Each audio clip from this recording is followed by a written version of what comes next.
할렐루야.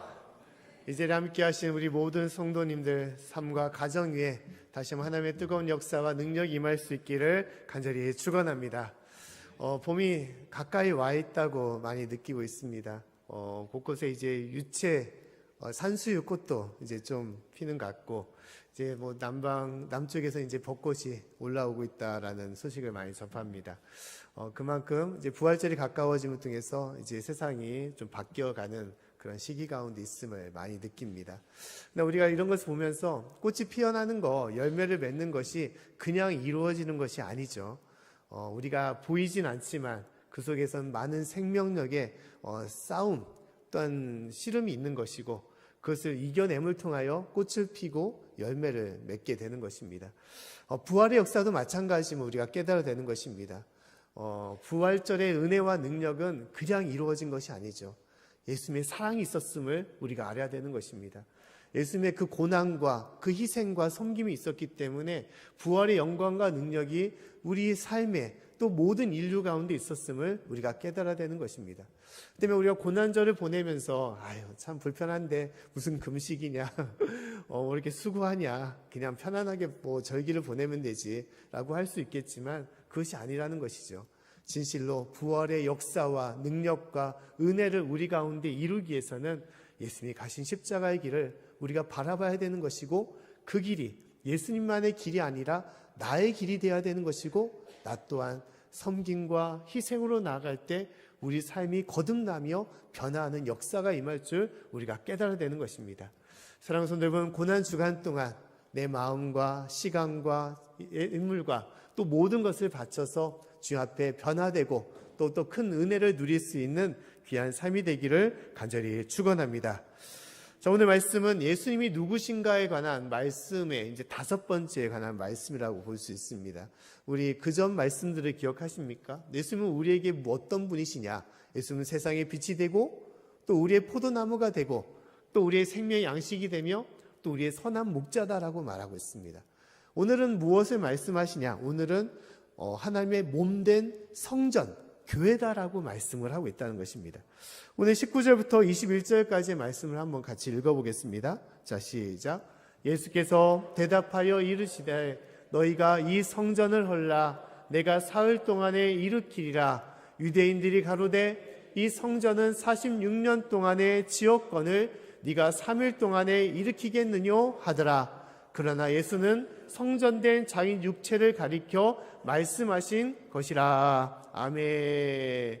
자, 예수님께서 사흘 동안에 성전을 일으키겠다라고 말씀하셨는데, 예수님께서 일으키시겠다는 이 성전은 누구를 말하는 것입니까? 예수님 자신을 말하는 것이죠. 죽음 이후에 부활하신 예수님 자신을 말하는 것입니다.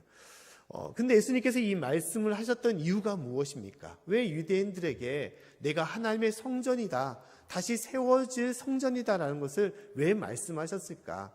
자, 이 말씀은 오늘 요한복음 2장 13절부터 기록된 이 성전 정화 사건에서 있었던 말씀임을 우리가 보게 되는 것이죠. 자, 이스라엘 백성들에게 가장 중요한 곳은 예루살렘 성전이었습니다. 이 성전에는 절기를 통해서 많은 유대인들이 모여 하나님께 제사를 드린 것이죠. 근데 그 제사를 드리기 위해서 중요한 것이 무엇입니까? 제물, 짐승이 필요한 것이죠. 소나 양과 염소, 비둘기가 필요했던 것입니다. 그래서 그 제물을 하나님께 바치면서 마음을 드렸던 것이죠. 근데 이 성전에서 그러한 제물을 파는 이들이 있었다는 것이죠. 짐승을 파는 상인들이 있었다는 것입니다. 특히 하나님께 드리는 짐승이기 때문에 어떤 짐승이어야 됩니까? 깨끗한 짐승, 허물이 없는, 또 어떤 상처가 없는 깨끗한 짐승을 드려야 되는 것입니다. 그래서 이스라엘 백성들이 하나님께 제사를 드리기 위해서 여러 많은 짐승들을 가져왔지만 먼저 제사장들에게 선별을 받은 거예요. 이것이 진실로 하나님께 드릴 만한 짐승이 되느냐라고 판별을 받는 것입니다. 그리고 대부분 이제 상인들이 파는 더 깨끗한 짐승으로 가져오라라고 요청을 받은 것이죠. 특히 여기에는 이 상인들뿐만 아니라 누가 있었냐? 화폐를 교환하는 상전상들이 있었다, 환전상들이 있었다라고 말하고 있습니다. 당시에는 어떤 화폐들이 유통을 했냐면 로마 화폐, 헬라인들이 쓰는 헬라 화폐들이 유통을 했습니다. 근데 성전에 바치는 이 화폐는 어떤 돈이어야 되냐? 유대인들의 화폐, 그 돈을 바쳐야 되는 것이죠. 그 때문에 이 환전산들이 돈을 교환해 줬던 것이에요. 그러면 어떻게 보면 온전한 제사를 드리는데 또 하나님께 헌금을 드리는데 이들은 필요했던 사람이죠. 중요했던 사람이라고 할 수 있을 것입니다.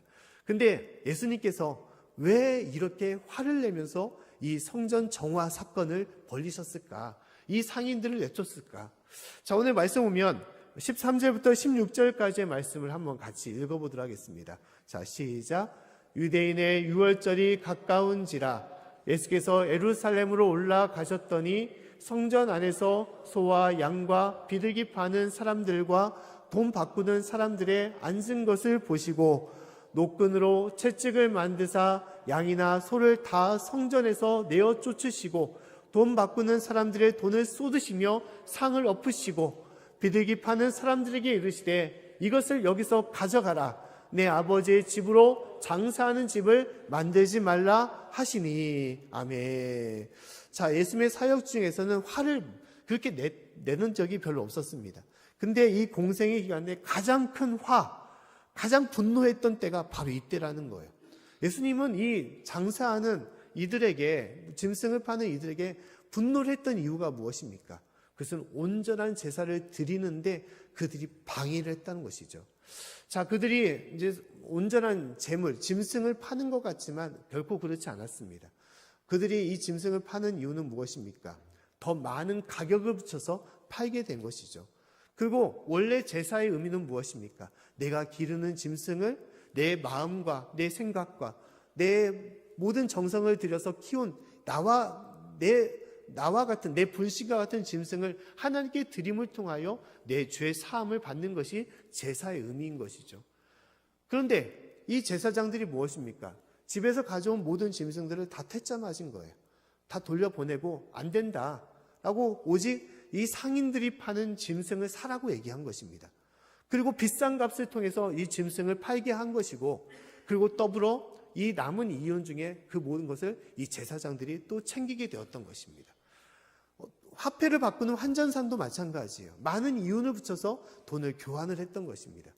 이 모든 것이 무엇입니까? 하나님께 온전하게 드리는 제사를 통해서 그들이 이윤을 챙기고 이 제사를 이용했던 거예요. 그 때문에 예수님께서는 뭐라고 말씀하십니까? 아버지의 집을 장사하는 집으로 너희가 만들었다라고 말하고 있어요. 하나님 앞에 온전하게 드려야 될 이 모든 삶을 네가 방해하고 거짓된 것으로 너희가 이끌어가고 있다라고 말씀하며 그들을 쫓아냈다라고 얘기하고 있습니다. 그러고 나서 덧붙여 말씀하신 것이 무엇입니까? 내 몸이, 이 육체가 예수님 자신이 하나님의 성전 집임을 얘기하고 있다는 것이에요. 자, 그렇다면 예수님께서 하나님의 성전이다, 교회다라는 것은 무엇을 말하는 것입니까? 이것은 진실로 우리가 성전을 찾을 때, 교회를 찾을 때 어떠한 마음과 뜻으로 오는지를 우리에게 물어보고 있다는 것입니다. 예루살렘 성전으로 이스라엘 백성들이 찾은 이유는 무엇입니까? 그 성전의 문을 두드리고 그곳에 나온 이유가 무엇입니까? 중요한 것은 제사죠. 제사입니다. 마음을 드리고 더불어 누구를 찾는 것입니까? 바로 하나님을 찾는 것이죠.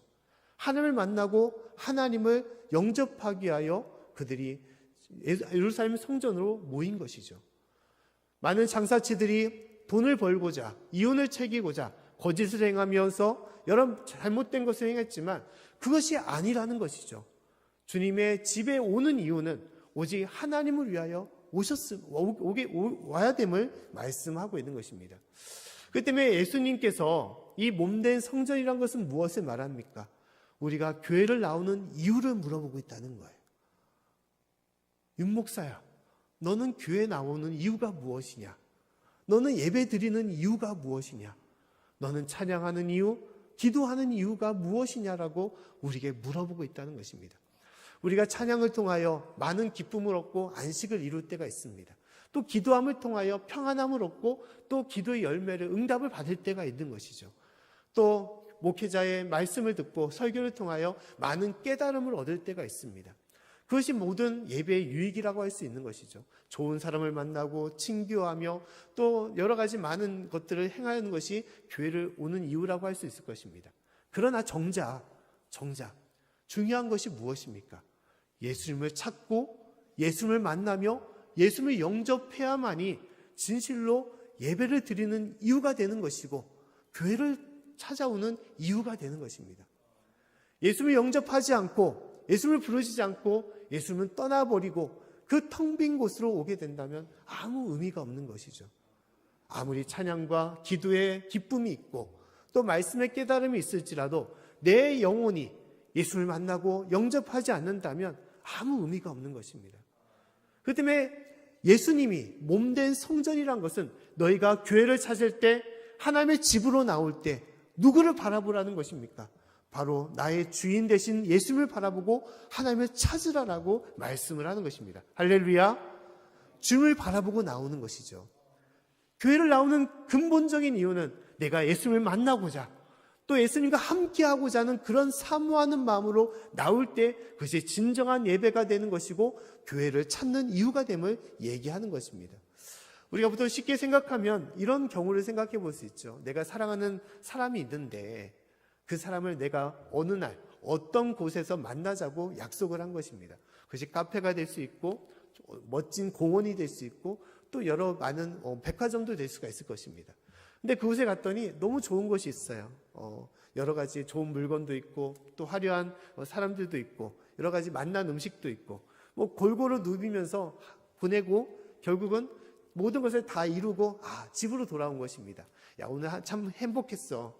물건도 사고 또 좋은 구경거리도 하고 맛난 음식도 먹고 그리고 흐뭇해하고 있지만 그 삶이 하루가 행복한 진정한 삶을 보낸 것입니까? 그게 아니죠. 내가 사랑하는 사람을 만나러 그곳에 갔는데 그것을 하지 않고 다른 많은 것, 내가 좋아하는 것을 이룰지라도 가장 중요한 것을 하지 않는다면 그 하루는 헛된 하루를 보내게 된 것이죠. 교회를 찾는 이유도 마찬가지입니다.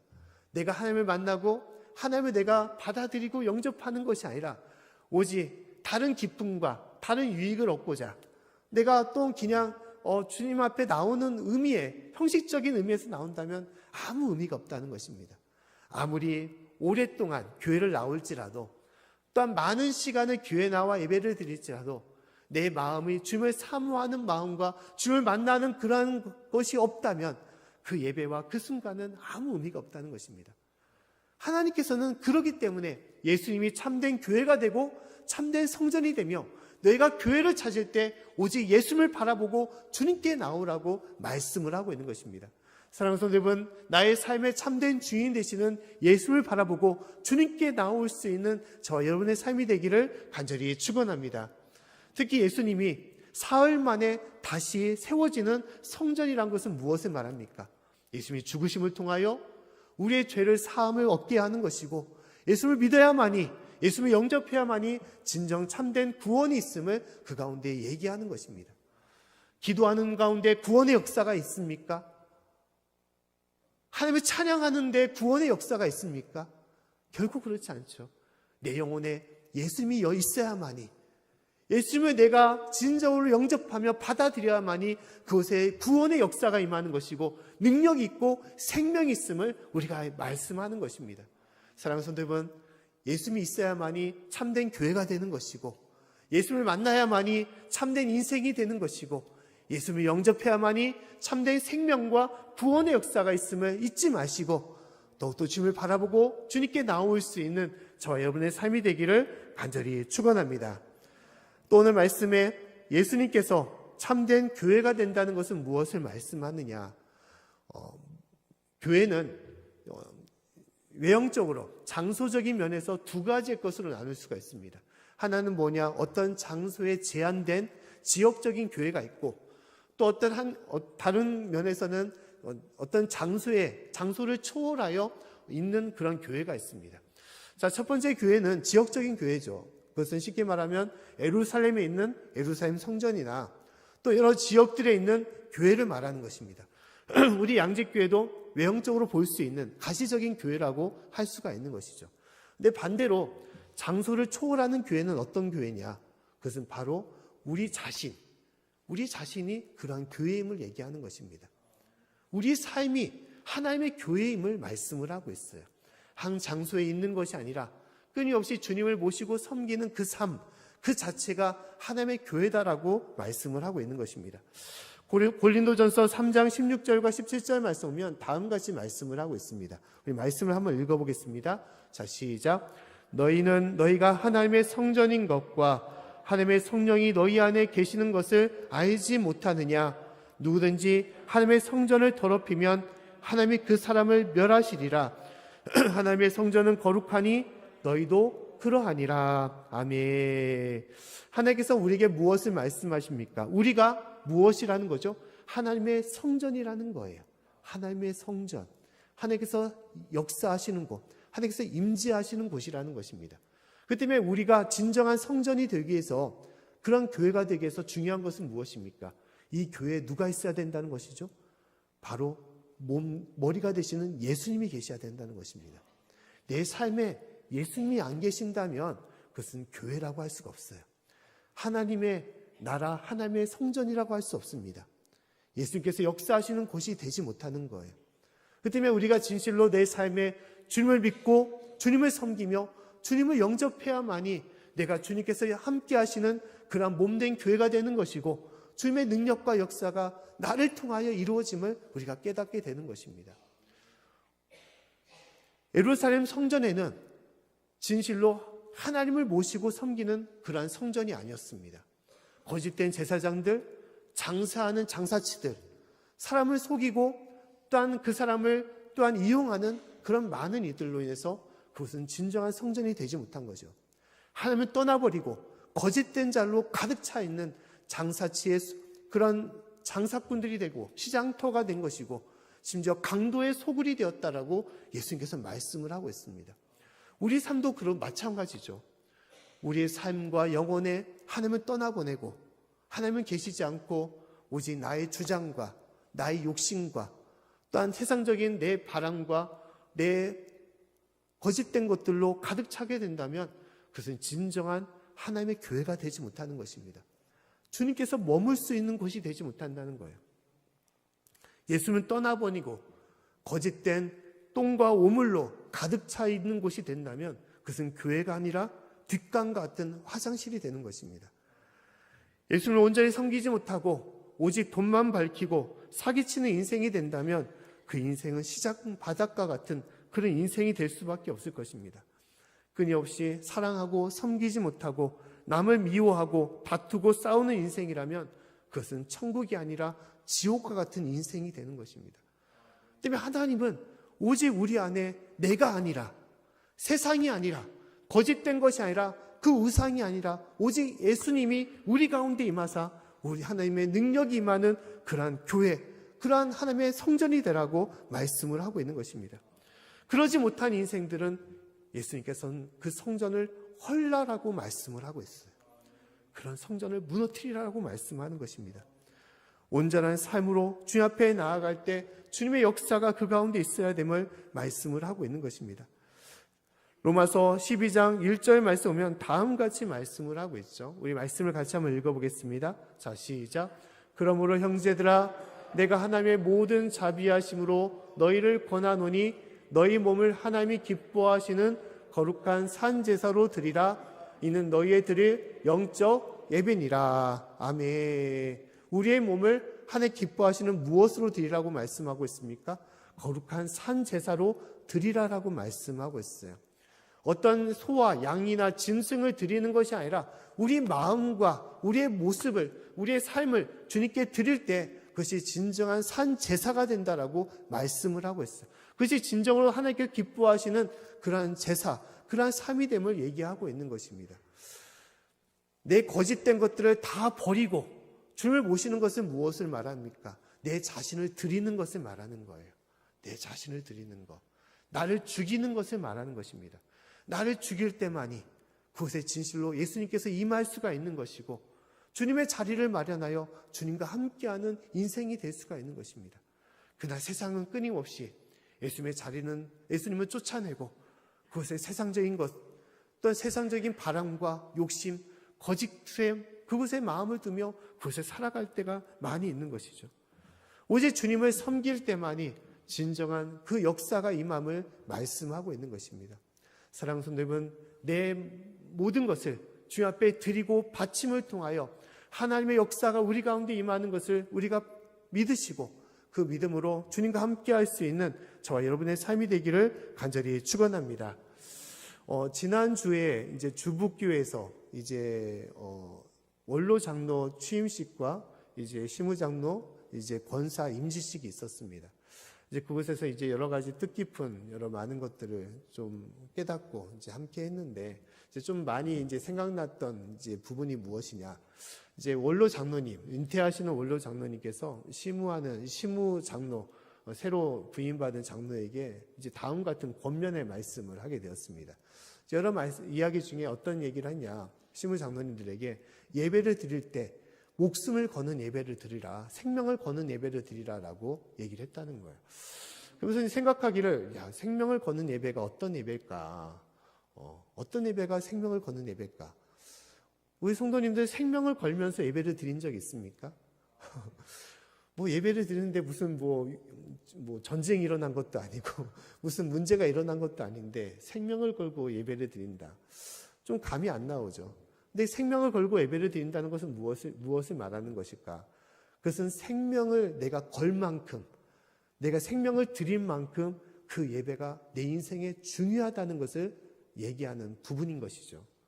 예배가 얼마나 중요한 건지를 깨달으라 하는 것이죠. 우리가 매일매일 주일날도 예배드리고 새벽 제단도 쌓고 또 수요일도 예배드리고 또 어느 때는 금요 기도회도 드리고 목장 예배도 드리지 않습니까? 오후 예배도 드리고. 그러니까 우리 나라처럼 예배를 많이 드리는 그런 나라는 없어요. 흔하고 흔한 것이, 성경책만큼 흔하고 흔한 것이 예배라고 할 수 있는 것이죠. 근데 어느 순간에 그 예배를 드림을 통해서 우리는 어떤 생각을 했습니까? 가벼운 거죠. 가볍습니다. 예배를 드리는 게. 그냥 시간 돼서 나와서 예배 드리고 1시간 정도 채우면 되는 거니까 그냥 예배 드리고 좋은 말씀 듣고 또 좋은 찬양 듣고, 그래서 은혜 받은 마음으로 우리가 그렇게 예배를 드리면서 한 주를 보낼 때가 있는 것이죠. 어떻게 보면 예배의 기쁨은 있지만 그러나 예배의 가벼움이 있음을 우리가 깨달아야 되는 것입니다. 예배는 그런 것이 아니라는 것입니다. 예배는 드려야 된다는 거예요. 내 자신을 드려야 되는 것이 참된 예배라는 것입니다.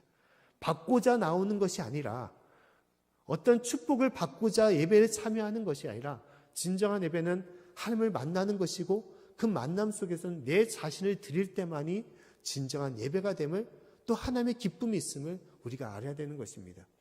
목숨을 거는 예배, 생명을 거는 예배, 진실로 예배의 소중함을 알고 예배의 사모함을 알고 나올 때 성령의 역사가 그 가운데 있음을 얘기하는 것입니다. 그러나 진실로 내 생명을 걸고 목숨을 걸 때 그것에 하나님의 역사가 있음을 우리가 깨달아야 되는 것입니다. 예수님은 우리를 위하여 무엇을 거셨습니까? 예수님은 나를 위하여 무엇을 거셨죠? 목숨을 거셨습니다. 생명을 걸었어요.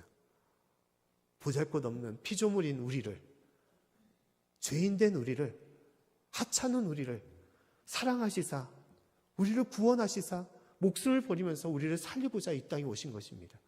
근데 우리는 주님 앞에 나아가면서 무엇을 겁니까? 우리는 어느 때는 시간을 드리는 것조차도 아까워할 때가 있죠. 어떤 때는 재물을 드리는 것, 물질을 드리는 것도 아까워할 때가 있습니다. 내 시간을 드리고 에너지를 드리고 또한 노력을 드리는 것에 있어서 아까워하면서 우리가 망설일 때가 있는 것이죠.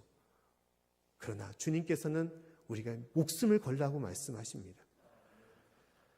고린도전서 갈라디아서 2장 20절의 말씀 보면 다음같이 말씀을 하고 있습니다. 우리 말씀을 같이 한번 읽어보겠습니다. 자, 시작.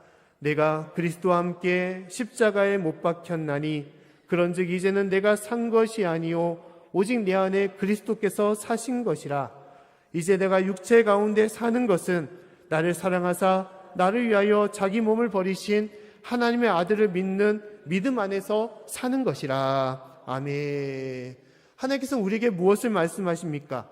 예수님과 더불어 십자가에 우리 자신을 못 박으라라고 말씀하고 있어요. 너를 죽이라라고 말씀하고 있습니다. 너를 버리라라고 말씀하고 있어요. 이것은 저주의 말씀입니까? 결코 그렇지 않습니다. 나를 죽이고 나를 바치고 나를 희생할 때 어떻게 된다는 것입니까? 내 안에 예수님께서 사신다는 거예요. 내가 예수님과 더불어 살아가는, 예수님과 더불어 승리하는 삶이 됨을 말씀하는 것입니다. 디모데후서 2장 11절과 12절 말씀에도 다음 같이 말씀을 하고 있습니다. 우리 말씀을 또 한번 같이 읽어보겠습니다. 디모데후서 2장 11절과 12절 말씀, 제가 말씀을 읽어드리겠습니다. 미쁘다 이 말이요, 우리가 주와 함께 죽었으면 또한 함께 살 것이요, 참으면 또한 함께 왕노릇할 것이요, 우리가 주를 부인하면 주도 우리를 부인하실 것이라. 우리가 주님과 함께 죽으면 어떻게 된다는 것입니까? 함께 살 것이다 라고 말하고 있어요.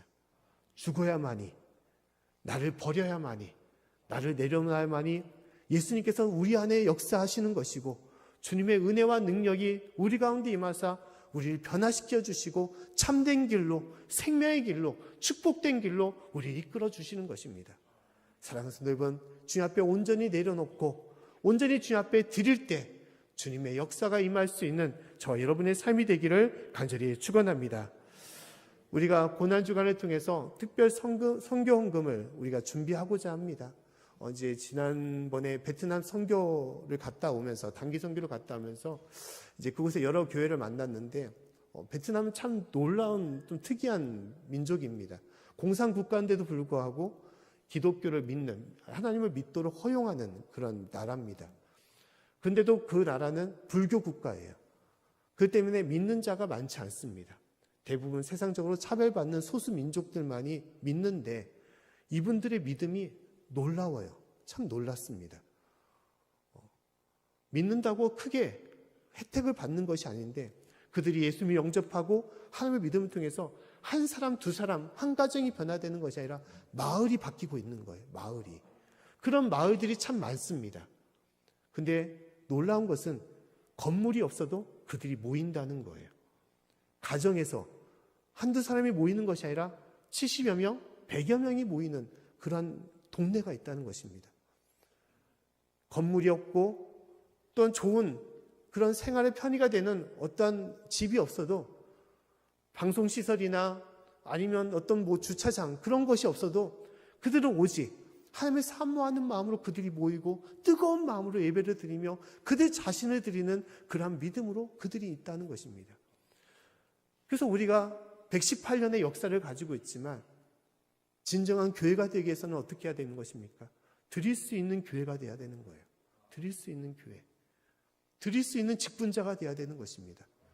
그러지 않고, 내가 드리지 않고 나를 죽이지 않는다면 그것은 진정한 교회와 삶이 되지 못하는 거예요. 하나님께서는 우리 교회를 통하여, 또 나의 삶을 통하여 하나님 앞에 나의 가진 것을 드릴 때 그 가운데 하나님의 복된 교회가 되기를 원하는 것이고, 또 그러한 역사와 능력으로 우리를 붙잡아 주시는 것입니다. 사랑하는 성도 여러분, 부족한 삶이지만 내가 주님 앞에 나의 가진 것을 기쁨으로 또 아낌없이 드림을 통하여 주님께서 내 안에 계시고, 또 내가 진정으로 살아나는, 또 주님 앞에 진정으로 참된 길과 또한 축복된 길로 갈 수 있는 저 여러분의 삶이 되기를 간절히 축원합니다. 진실로 주님 앞에 드림을 통하여 곳곳에서 세워질 수 있는 작은 교회가 되길 원하고, 또 그래서 더욱더 주님의 축복과 또 주님의 은혜를 또한 나눌 수 있는 그런 축복의 삶이 되기를 다시 한번 간절히 축원합니다.